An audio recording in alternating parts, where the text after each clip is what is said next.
Hello, ladies and gentlemen. Thank you very much for joining me in this live webinar on herbal and dietary treatments for Crohn's disease and ulcerative colitis. Now, of course, both Crohn's and ulcerative colitis are under the umbrella of inflammatory bowel diseases, which also includes IBS. So, first, it's important to understand the difference between IBS um, and, say, ulcerative colitis. IBS is usually in the descending colon and the rectum, and ulcerative colitis and Crohn's can be even in the small intestines. And it's more advanced, it's more inflammatory. And then when it becomes ulcerated, then it's bleeding. In most cases of ulcerative colitis and Crohn's, there's a lot more diarrhea and more pain than even in IBS. So IBS treatment, which is a little easier, is not as restrictive in diet. And there's a few things that you can eat in IBS case. For example, you can have a little yogurt with IBS. You can have a little fermented foods. But once you get up to Crohn's and ulcerative colitis, where there's actual bleeding coming out of the rectum, then there's no more yogurt or even fermented foods, even in the smallest degree. But the diet overall is very similar. I mean, there's two versions of IBS. There's a Vata version where you kind of get constipation, diarrhea, and a Pitta version where you just get diarrhea and more loose stool. So there's those two versions. But when you get up to ulcerative colitis, most of it is all Pitta, particularly once there's bleeding, Rakta, Pitta, bleeding, and so the diet is more Pitta balancing, and at least initially until the person starts to get better. And we're going to go through first the dietary guidelines, which are really essential. The medical community and even your average nutritionist, or at least the nutritionist that the medical doctor sends to you, kind of has some diet that they prescribe, which I have to tell the patient to just completely forget, which usually isn't hard because their condition hasn't gotten better. And most people take that route. They go to the doctor first. They get the immune suppressing drugs and the diet that doesn't really work. And then, they still struggle with this condition and they're under the impression they're going to have to take this medication for the rest of their lives. Well, it's not true. It is something can be healed, but not with a pill and not with any medication. And also, you have to be very good at understanding food and a diet. And you can't think in terms of nutritional, level. I mean, a nutritionist will never be able to treat this condition because when you give the foods out, it's not thinking from a nutritional perspective. In fact, if the person doesn't recover very fast, you can even end up with some nutritional deficiencies with these IBS and ulcerative colitis diets because they're kind of restricted. And unfortunately, most patients, they drag it out for a little while. They take like a few weeks or a month to even get going on the diet or convince themselves this thing's going to work. So there's that delay. And then they don't take the herbs for a while and they'll drag it on and they'll get a little better. And then they don't do a follow up. They stop taking the herbs and, then the condition flares up again. Then they get a little better. Then they go have some coffee or some spices and it flares up a little bit. And so they do this 2-step forward, 1 step back, 2-step forward, 1 step back, and it can drag the treatment on for, months, 6 months, even a year. I've seen people drag it on. But these days I've been really emphasizing to my patients for, all these inflammatory bowel conditions, to be strict and stick to it, do the follow-ups, and don't, even when you're getting better, don't stop the herbs. And there's a couple stages. Now I explain that there's, at least 3 stages. The first stage is the restrictive diet. And this is for the same for IBS. It's just the diet is slightly different. And the herbs are slightly different as well, but a lot of similarities. The first stage, of course, is the restrictive diet and the herbs to bring the inflammation down, and in ulcerative colitis case to stop the bleeding. and to get rid of the pain, the inflammation, so that people start to feel better after the first stage. But unfortunately, the diet's very restrictive, so they just can't wait to go back to their foods. But they don't go to the second stage. The second stage is once you don't have the pain and the inflammation and the bleeding, then you have to go through this healing stage, which is completely different herbs, which I'm going to recommend and show you here in a minute. And if they don't do that healing stage, then it just keeps coming back, and that's how people drag this treatment out for months. And some people got better and never even knew there was the herbs for the second stage, so they thought that was all there was, and so they just kept taking them, and it was getting a little better, a little worse, a little better, a little worse, and they didn't know that they had to do the appointment to get the herbs for this next stage. And then the third stage, of course, now that it's healed, which can take a few months, uh, then the third stage is, your lifetime diet, the foods that you'll never be able to eat again, or you're going to get a relapse.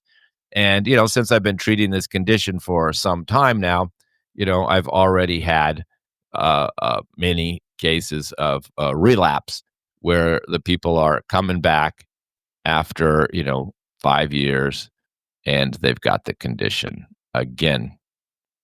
And that's because they didn't follow the third stage, which is certain foods you should never do at all. So let's talk about the causes, first of all, because that's really very important. I mean, I always tell more and more, I realize my work is educating people, and definitely with these inflammatory colon conditions, education is the name of the game, because they're all creating the problem because nobody's telling them what to not eat. I mean, I think they tell them don't have spicy food anymore, but that's about it.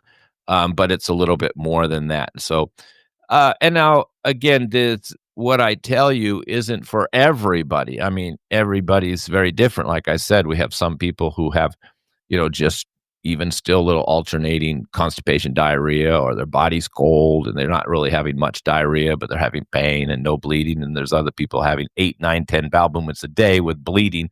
And there's some people that have lost a lot of weight. They're down to 100 pounds. And there's some people that are overweight. And all of those factors will determine the diet. Because if it's an underweight person, then I can't deplete them anymore. And I have to, provide more food and count more on the herbs.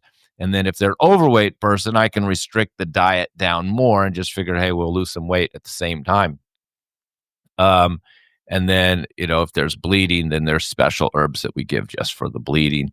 If there's abdominal pain, we give special herbs just for the abdominal pain. Sometimes people also have heartburn, acidity, stomach ulcers. There can be other complications.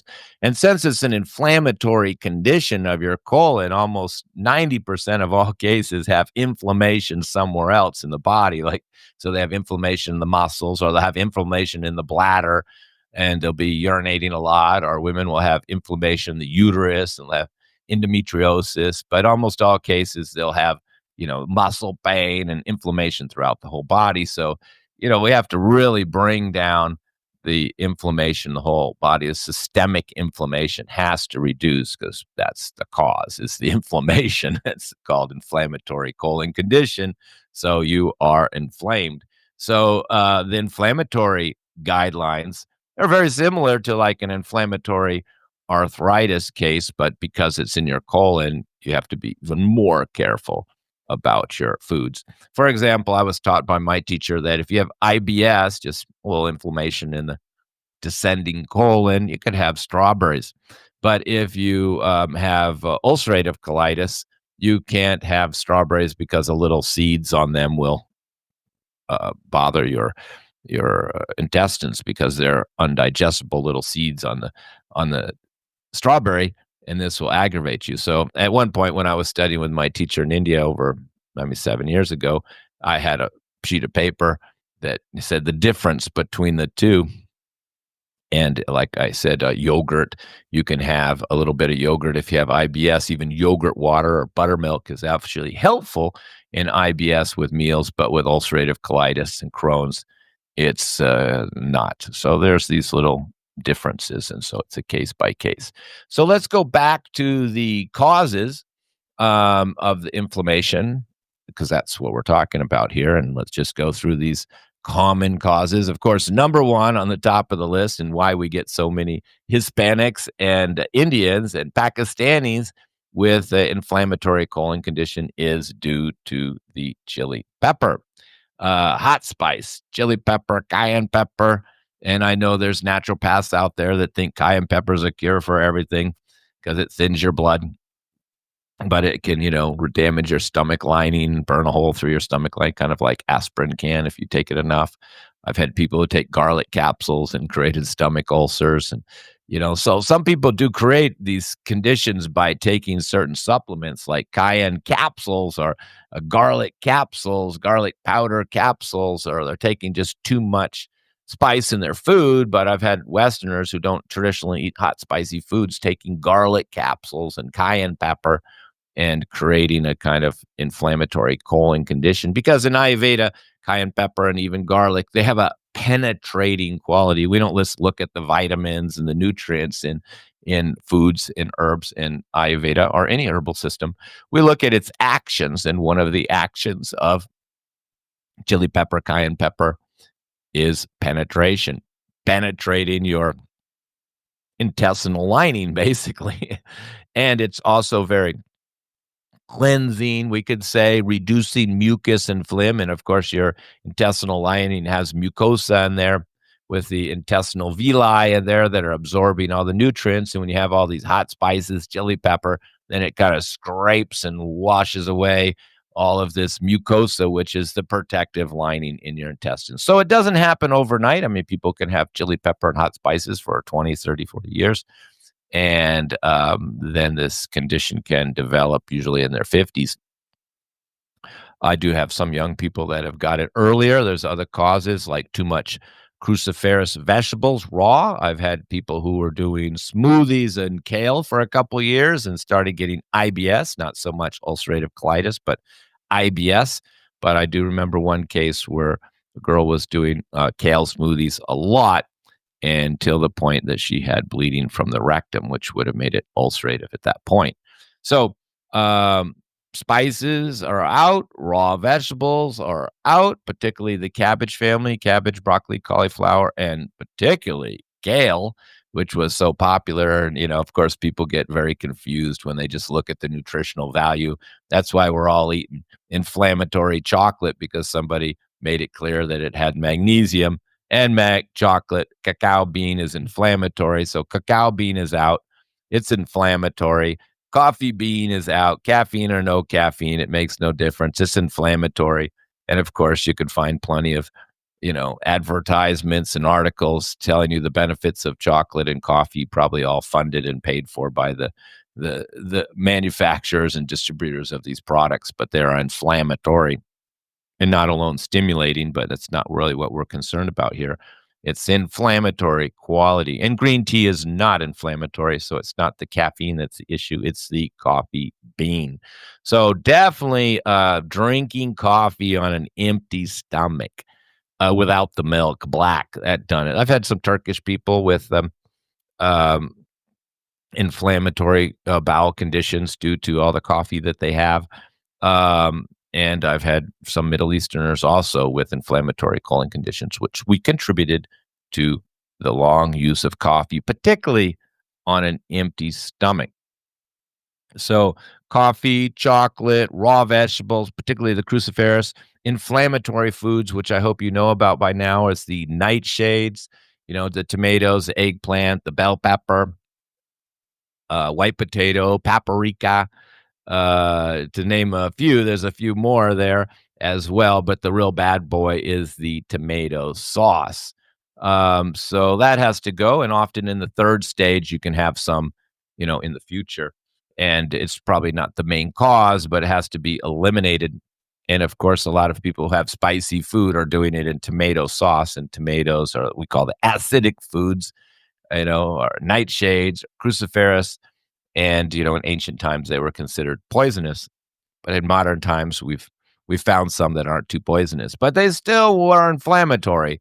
And they'll make your joint pain worse. They'll make your inflammation in your arteries worse. They'll raise your blood pressure and have many adverse effects. Doesn't mean that a lot of people can't eat them. I mean, a more kapha person who's heavy and maybe obese with a lot of extra body fat can actually benefit from some of these things that I mentioned earlier, like chili peppers, and even never be bothered by tomatoes and tomato sauce and even garlic and hot spices.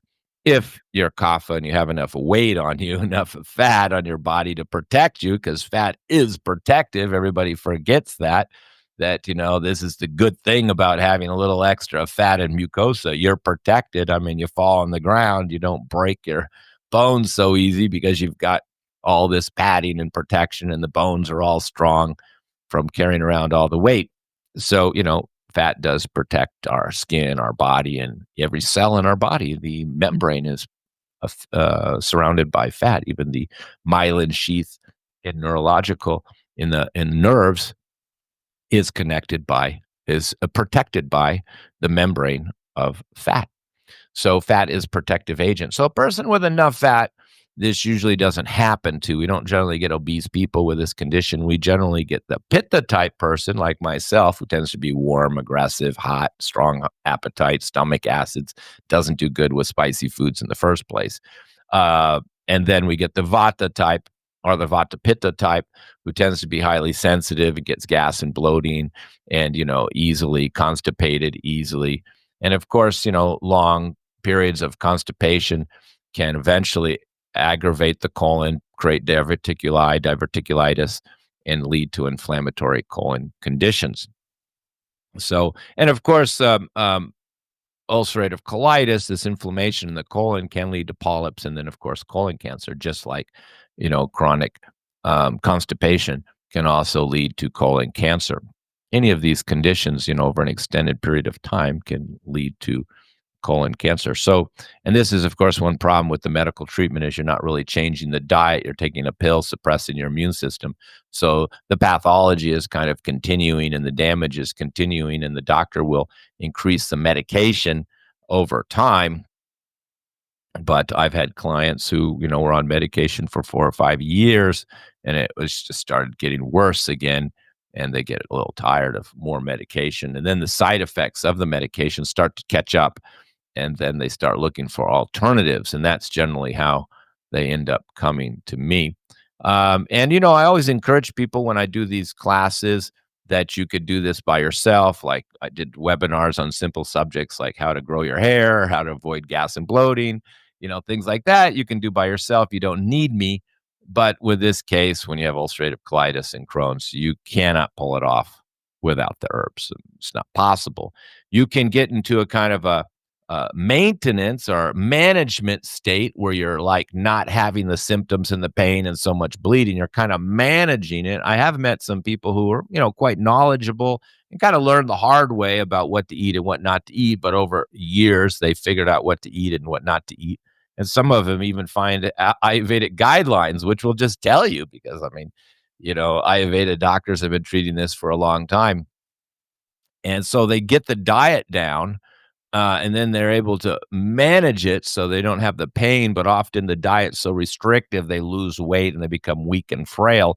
So the diet is never made to be done without the treatment. That's very important. Most people have the diet wrong, but like I said, there are a few people that have it 80-90% right from just years of research and trial and error, which is really the hard way to learn, when I could tell you the whole diet in 20 minutes.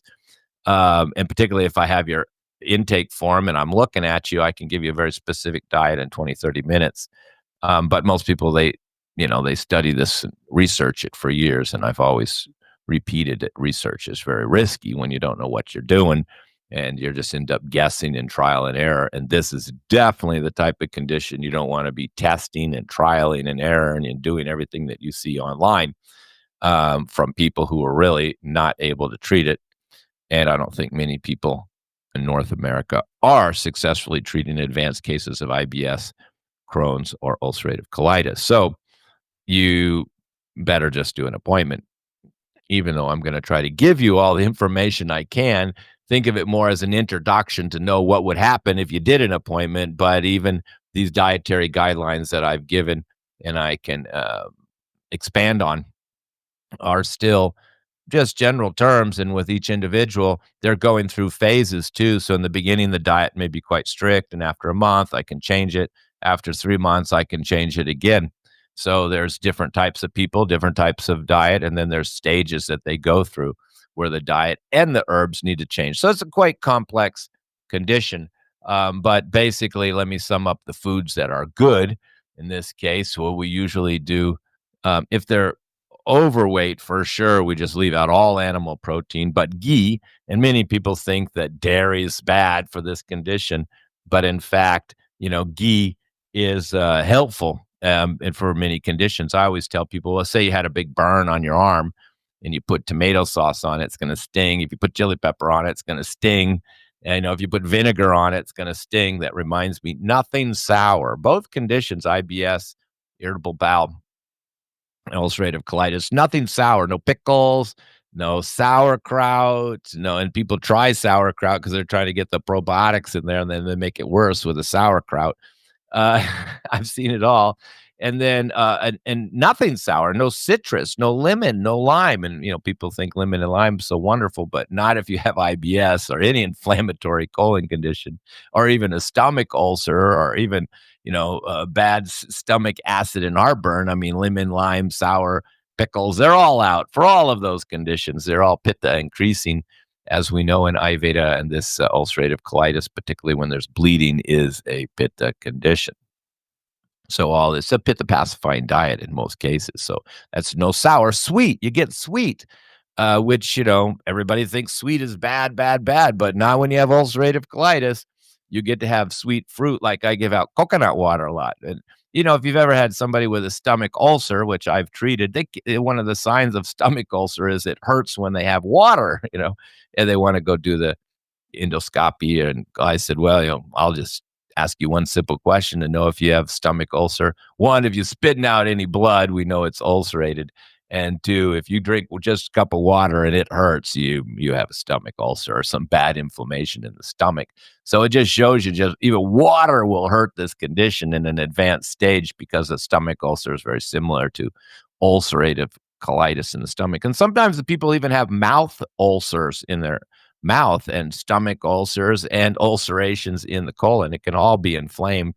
And usually these people are not able to eat much and losing weight at a rapid pace. But they can drink coconut water. So, if you do the sweet, they don't know about this, but they can do sweets, very sweet fruit, like mango is always sweet. You can't do apple. I mean, it's even if it's sweet, there's a little peculiarities to Ayurveda, but apple is vata increasing, so apple. But pear juice, a mango juice. I give mango juice, and everybody's anti, fruit these days, and just want to eat only meat and fat. And but fruit's really helpful in this case, but only certain ones, and only sweet ones, only soothing ones. And coconut water is a real hit. But anyway, my point is no sour, no pickles. And in most cases, we put people on khichdi, mung dal, a yellow mung, not even the green mung, because of the fibrous substance, and a white rice, which, of course, most people who are aware know white rice is completely devoid of nutrition, constipating, completely useless, eating cardboard, no fiber on the outside, no with the husk, and no germ with all the vitamins, particularly the vitamin E and the fat soluble vitamins are all in the germ. This has all been removed with white rice. Every day I'm telling Asians and Hispanics to stop the white rice and never give it to your children. It's completely devoid of nutrients. It's just like eating white bread. It's completely a waste. But in this case, it's perfect because white rice is very constipating, and this person's dealing with diarrhea.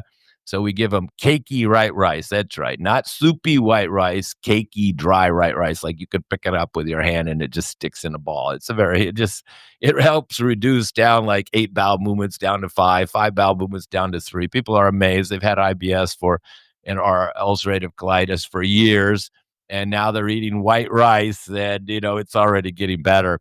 So that's a great trick, the white rice. And you can't do it forever, because eventually you're going to end up constipated if you keep eating white rice. And of course, you're getting no B vitamins out of it. It's nutritionally devoid.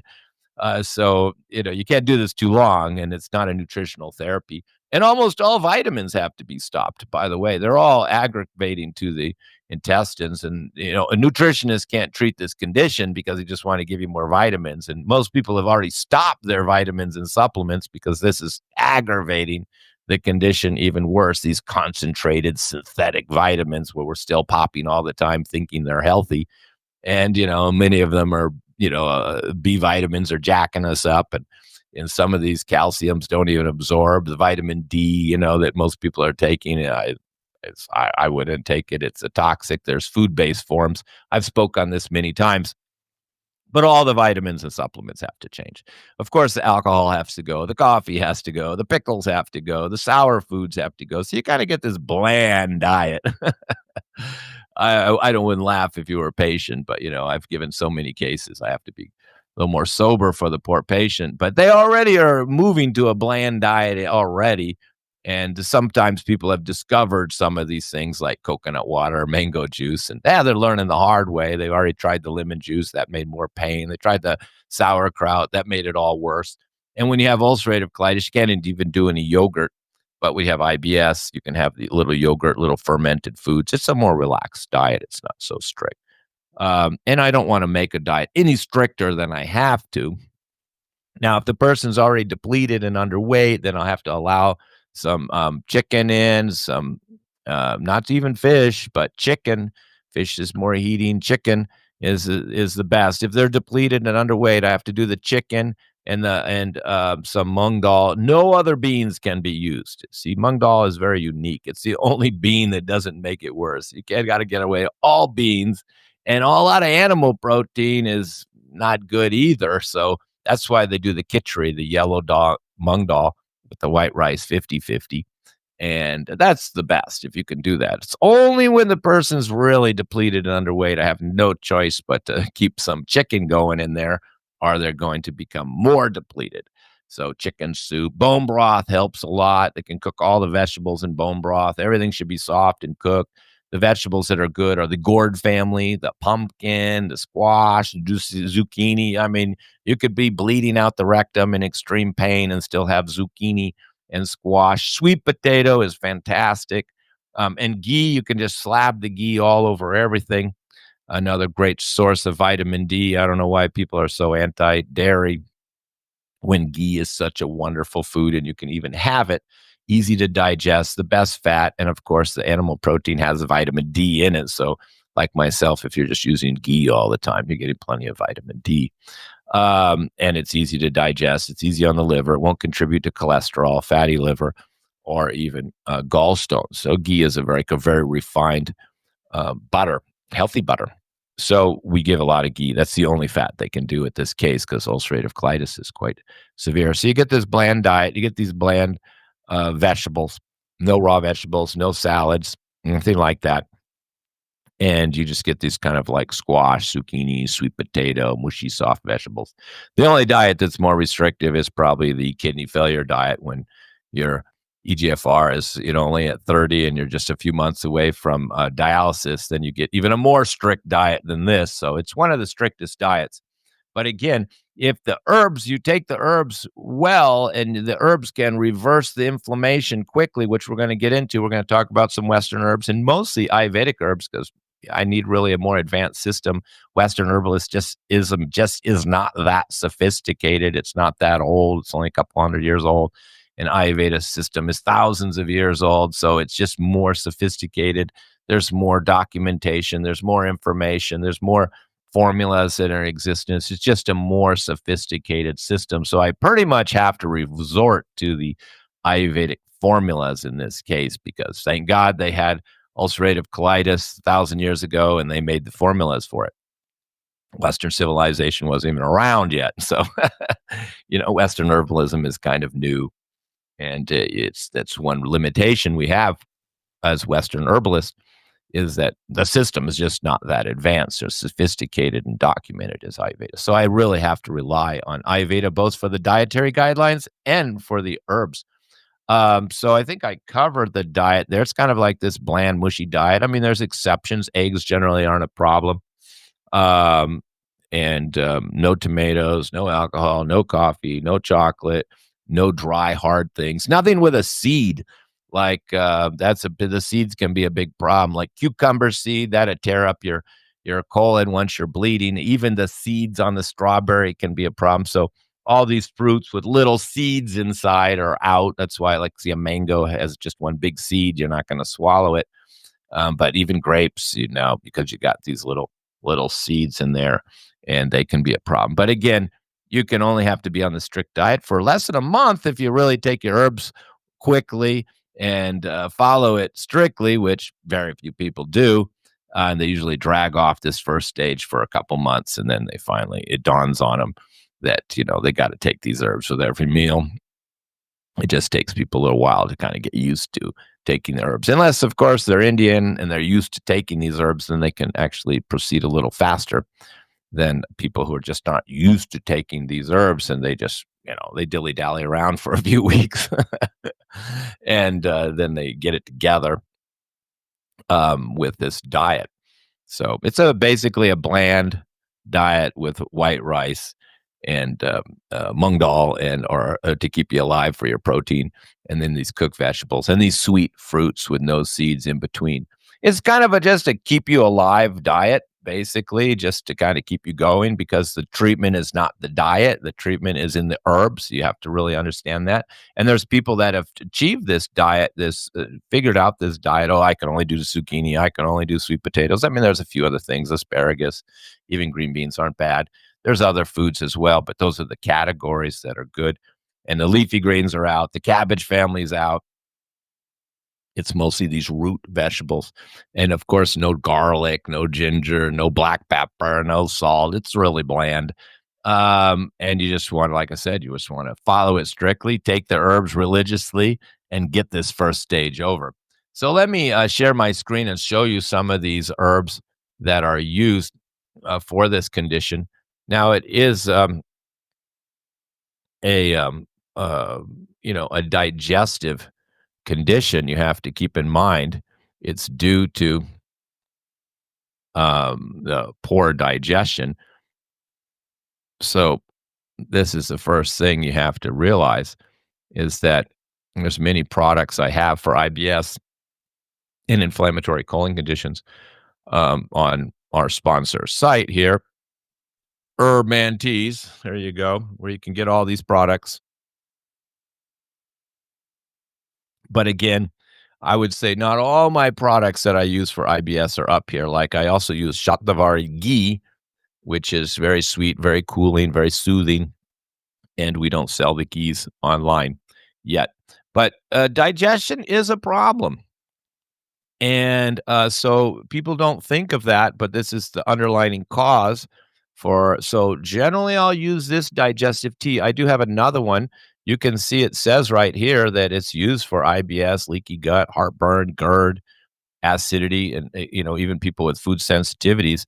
And here it talks about even ulcerative colitis. And leaky gut is just a precursor to all these conditions. You first get the leaky gut, then you get the IBS, and you just keep on going and keep destroying your intestinal lining with your, coffee, chocolate, hot spices, raw vus, and smoothies. Smoothies can be a real mess because of the poor food combining, particularly the raw vegetables. And the kale smoothies were a big problem. I got a lot of clients from the kale smoothies. But you can see this very simple formula. Many of you in Ayurveda familiar with Vasant Lad know he had a CCF. So this is basically CCF, cumin, coriander, and fennel. It's just a mild formula. And then I put just a little bit of a dandelion root in there, just a slight bitter. And this is a very gentle digestive aid. Unfortunately, a lot of people who know about CCF think it's for all types of digestion, but it's really a very gentle digestive formula. People who have low appetite, and most of these formulas will use ginger. Ginger stimulating the digestion, and most of them are hot. But you can't use any ginger with ulcerative colitis. You can't even go that heat. I mean, you're down to fennel. If you're on your own and you don't have a formula, then you can just start drinking fennel tea. Fennel tea makes a big difference. So this is coriander is cooling, fennel is cooling, cumin slightly heating, but very mild. And then the dandelion has got the little bitter to it. to help you digest the fatty foods. So this is for those with hypersensitive digestion, including all these conditions. So I give them this and have them sip it with the meals, and this helps a lot. And this is or fennel tea. You can just do fennel tea. And then this other formula, also using Western herbs, soothing gut. This is, of course, starting to build up your stomach lining and build intestinal mucosa again, used for ulcers and all inflammatory conditions, particularly when there's pain. And it's got the four demulcents in here, which are Western demulcents, which we all know about, these marshmallow root, slippery elm, comfrey, which also helps heal the colon. Comfrey root, as you know, is start healing your skin tissue. And then licorice root, which is also soothing demulcent. And you can see it's kind of a powdery, you got the slippery elm in there. And it's a very slimy formula. So when you have it, you can kind of feel this coating on the inside of your mouth when you have it, because it's coating your intestines, and it can give immediate comfort. We can see people here on the website who just bought it online, and you got these testimonials. Oh my God, here's one: immediate relief, stopped my IBF meds, and felt so good, much better. Thank you for this wonderful formula. Loyal customer, happy tummy. Thank you. Now, this was just on eBay, so I don't know. Wasn't my patient, but it shows you just one tea can really give relief. They probably didn't really completely recover. It probably just helped them feel better. So we can see, wow, it helped me so much, worked wonders on my stomach. But so it is very effective, but unfortunately, it's not a cure. It's just kind of like starting to heal. It's like a prebiotic. You should be taking it with the probiotics, which is another subject. We can't use sour things, but there's other types of probiotics we can take. So those two are, the two teas that I use. And then it depends on how much loose stools they have. This is one of the main formulas. Again, it has to be an Ayurvedic formula at this point for the real treatment. And these are all anti-inflammatory. It says for diarrhea, it says diarrhea formula here. And if you know your Ayurveda, Bilva is a highly astringent, means tightens up the tissue, tightens up. And Katuj also, Katuj and Bilva are used together for, diarrhea and loose stools, and those are the two main ingredients. Dadimastika Churna is 15 herbs, and it even has a little sugar in it. So it's very sweet and tasty formula. Everybody thinks Ayurveda formulas taste terrible, but this one, Dadimastika Churna, which we use more for IBS. We also use it for IBS, but in this case, we're just putting a small amount in it. And the Dadimastika is sweet, cooling, but it's got this digestive, it increases the digestive fire, even though it's sweet and cooling. So there is some in there. And then Kamaduda Ras, which is 7 herbs, is extremely cooling, good for burning, good for heat, good for bleeding. And Lajalut, this is a very special herb. It's also called the touch me not flower, and it's really slimy, and this coats your inside of your intestines, and we're going to see more of this Lajalut in other formulas. And Arjuna is, most people think it's for just cardiovascular conditions, but it has an astringent quality to it that helps tighten up the tissue and promote healing of the intestines. And then Shank Basma is a process. Is Shank Basma, it's like a shell, but it's been powdered of a shell, but it's been cooked.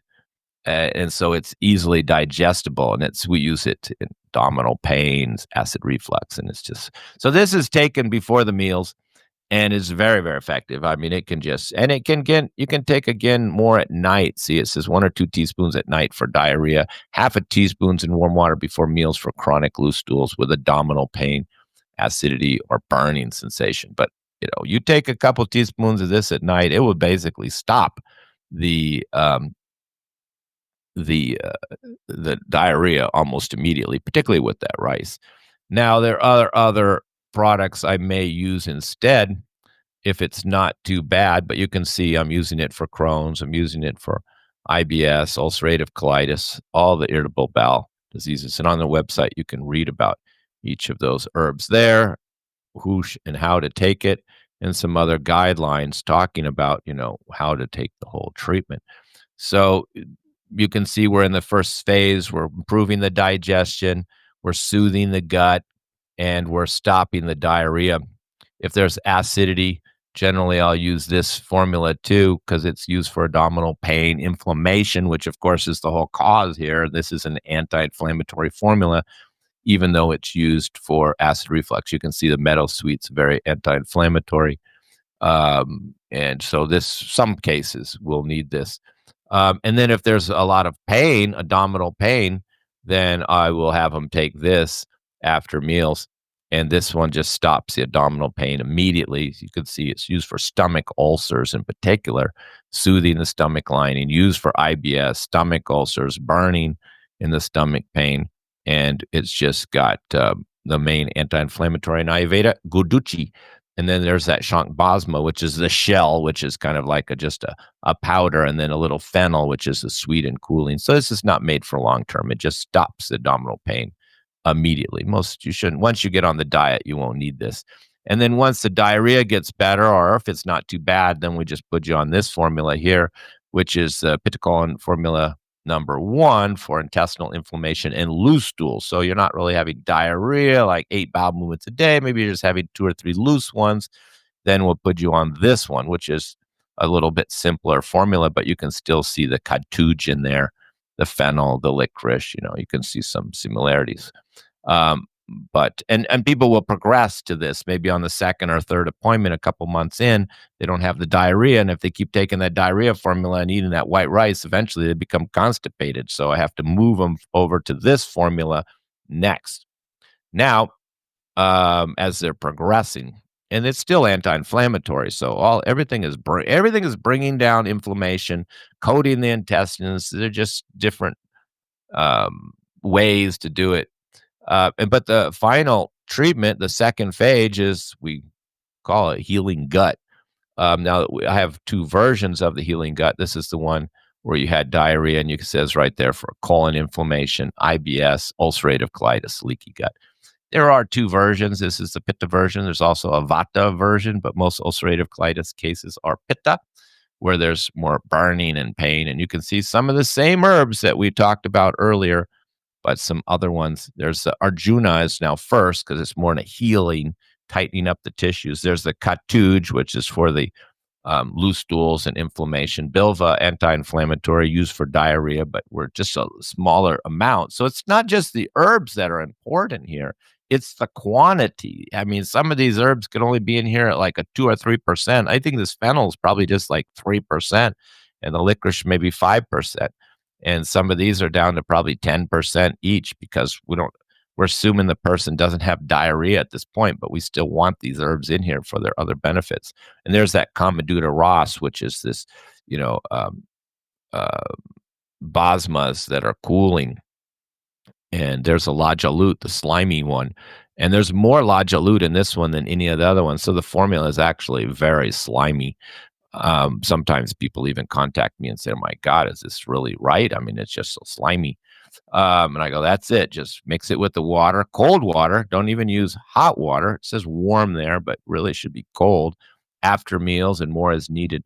Oh, here it says formula is slimy, so shoot it down fast and don't let it sit long. That's right. I have to add that to the label. And best to add coconut water. A lot of these formulas can be taken with coconut water because the coconut water feels so good.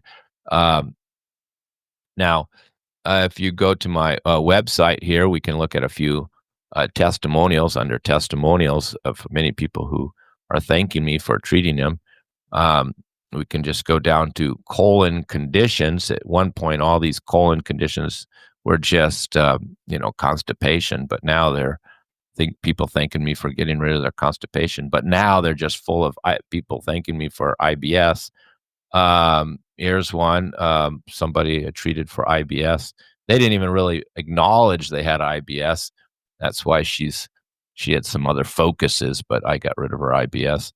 In this case, this woman had serious case of IBS, and this treatment that I just described resolved it in a couple of weeks. She's probably not correct that I resolved it. It wasn't healed, but she didn't have the pain. She didn't have the bleeding. She didn't have the diarrhea. So, she clearly thought it was resolved, but in fact, she had to keep going. She probably just gave the testimonial early on to thank me. Um, and it's interesting. She says, I've seen several specialists over the years, but none zeroed in on what was wrong. She was also malnourished, and she thought she was eating healthy, but she wasn't, because that's right. Most of the people out there giving the advice, don't know what they're doing, and they don't have this understanding of foods. Only really an Ayurveda doctor really understands foods, because we don't think in terms of nutrition, and that's where everybody goes wrong, because they just keep thinking that everything's nutritional. Um, and we got some ulcerative colitis cases coming here.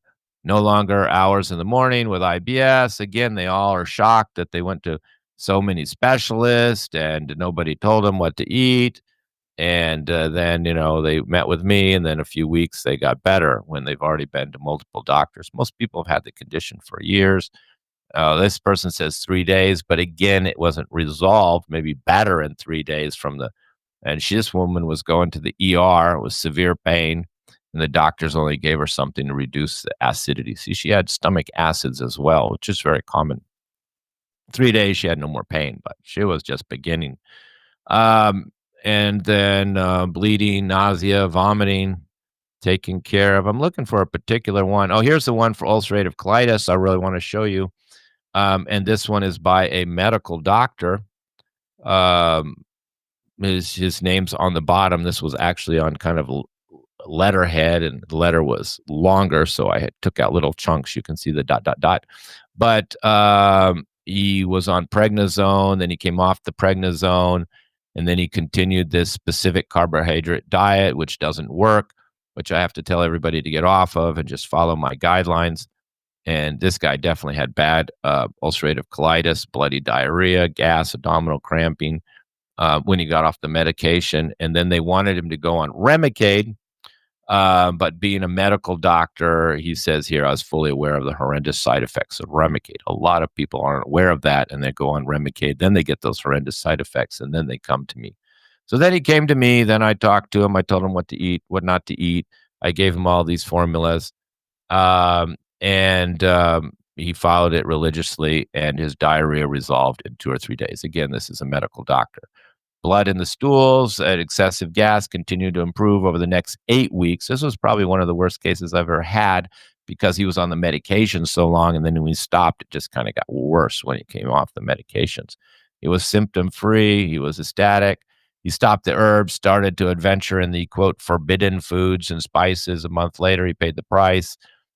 Symptoms recurred, but only mildly, went back on the herbs and the allowed foods, and he got rid of the symptoms, and that's where he stands now. He also gained 10 pounds, has plenty of energy, and I like his last statement here. It's been an eye-opening experience. That's because he was a medical doctor, and I think he tried to treat it for like 8 years or something before he came to me.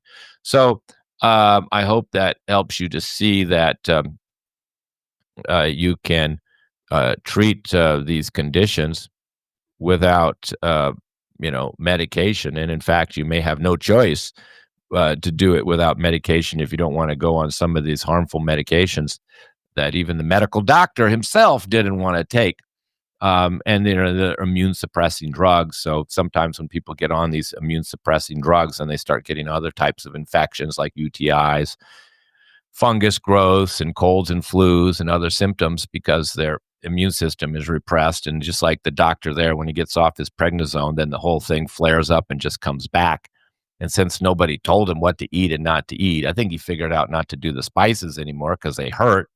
But this drags on for years and years. So I do want to encourage you, if you have an inflammatory colon condition, particularly Crohn's or ulcerative colitis, or IBS in the advanced stages where you're having pain, then don't hesitate to schedule an appointment with me, and stop thinking about it, and stop searching online and guessing what to do, because it's really almost untreatable without the herbs from what I've seen.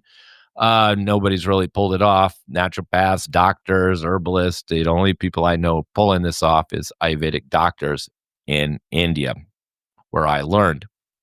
And it just so happened, even in India, my teacher was well known for treating it. So even in India, not every Ayurvedic doctor was really kind of mastering this condition, because when I was visiting my teacher in India, he was had like a little a line of people in his lobby, and half of them were for ulcerative colitis and IBS, and they were driving and flying from all over the country. So even in India, my teacher was known to be treating this condition, and not every Ayurveda doctor was successful.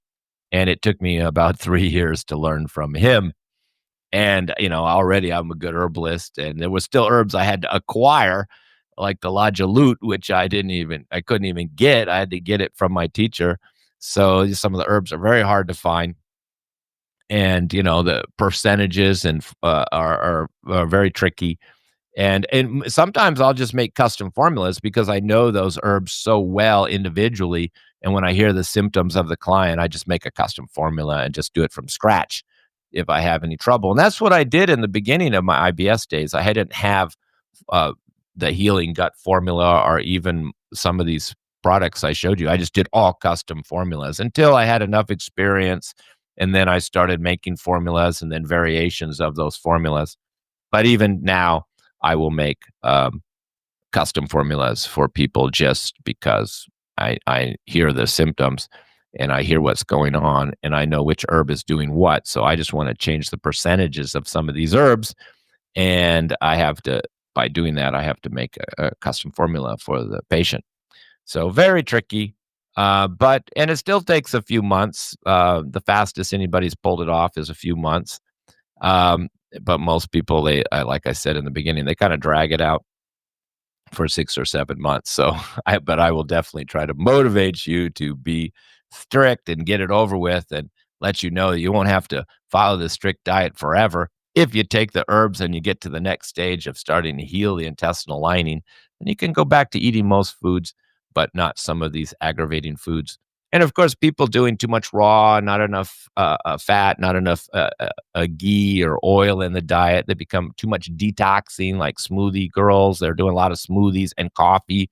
That's a really bad combination. I had quite a few people who were doing smoothies with kale and a lot of coffee. The combination can lead to inflammatory colon conditions. And like I said, coffee on an empty stomach. It's your diet. It's not hereditary. I mean, we're kind of creating this inflammatory condition with what we eat. And of course, all white sugar, I failed to mention, all your cookies, your candy, your chocolates, all inflammatory. It's going to make your joint pain worse. It's going to make all of your inflammatory conditions worse. And it's going to deplete you of nutrients. But I hope you know that about white sugar by now. That it's just basically, I can't think of another word, but poison for the body. I would never be giving it to any child. It's very addictive. It depletes you of nutrients. There's more and more science coming out showing that when you have a lot of sugar, you're low in certain vitamins and nutrients. And so it's depleting you and making you inflame. Now, children, if they don't have inflammation in the first place, I mean, it's not creating the inflammation, just kind of making it worse.